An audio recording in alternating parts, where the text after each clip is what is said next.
Hello everyone, আসসালামু আলাইকুম। শীতের সকালে আপনাদেরকে সবাইকে স্বাগত জানাচ্ছি।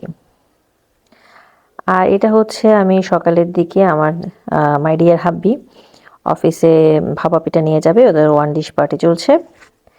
তা আমার ভাগে পড়েছে ভাপা পিঠা। তা আমি ভাপা পিঠাটা করে নিচ্ছি। ওই যে আমার খালা শাশুড়ি এসেছিল না, তখন ভাপা পিঠার গুঁড়ি নিয়ে এসেছিল।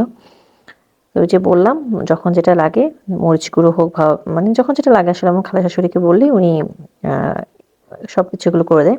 আগে আমার শাশুড়ি সব করতো। উনি অসুস্থ হওয়ার পর থেকে খালা শাশুড়ি করছে। এই যে এটা হচ্ছে ভাপ উঠছিল, এখন দিয়ে দিলাম।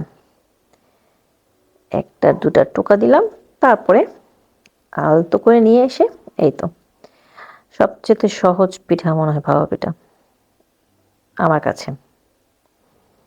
হতে বেশিক্ষণ সময়ও লাগে না। আর এই যে বকবক করতে করতে কিন্তু আমার প্রথম পিঠাটা কিন্তু হয়ে গিয়েছে। এবার দেখুন নামিয়ে নিচ্ছি। এই যে দেখতে সুন্দর হয়েছে না? চলুন আরেকটা তৈরি করা যাক একদম সহজভাবে। আমরা না মাটির একটা কি বলে এটাকে, এই বাটিতে তৈরি করি সচরাচর। মাটির বাটিতে হলে একদম ঘেমে যায় না।